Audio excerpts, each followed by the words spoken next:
On parlait à l'instant de ce qui se passe à Grenoble où on lutte contre la pollution. On parle évidemment de ce qui se passe à Glasgow. Clairement, on peut le dire, l'automobile, la voiture traditionnelle n'a pas tout à fait bonne presse. Mais la réalité, c'est qu'elle s'effondre aujourd'hui. Le milieu s'effondre.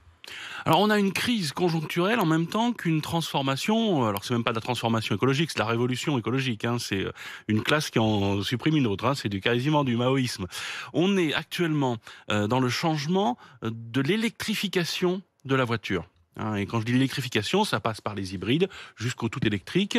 Et là, vous le voyez, dans le niveau mondial, c'est par paquet de dizaines de milliards que tout le monde se lance dedans. Donc, on va vers la fin du moteur thermique, aux alentours de 2035, 2040, 2030. On est dans un changement structurel de l'automobile.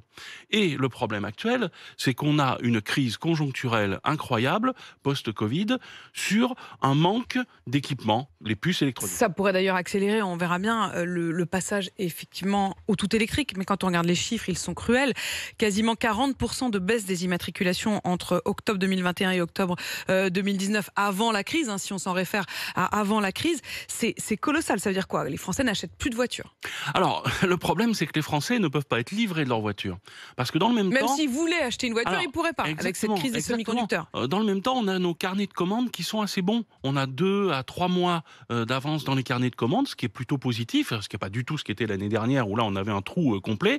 Mais les délais de livraison, on le voit justement dans vos émissions, c'est délirant. On va de 2 mois à 9 mois pour certaines voitures. Donc, il faut bien penser que lorsqu'on parle de nos immatriculations, c'est une statistique de comptage, c'est-à-dire que c'est quand la voiture sort de la concession avec sa plaque d'immatriculation. La vente, elle a été faite avant. 40% de moins. Emmanuel Le Chypre est resté avec nous. Emmanuel, on dit en permanence quand le bâtiment va, tout va, mais quand l'automobile va mal, tout va mal, non? C'est vrai que c'est un cas d'école, à la fois une crise conjoncturelle. Il faut rappeler qu'il y a 3000 microprocesseurs dans une voiture. Donc dès que vous en avez un qui manque, on voit aujourd'hui des trucs incroyables. C'est-à-dire qu'il y a des usines qui sont livrées en hélicoptère, ça fait monter les coûts.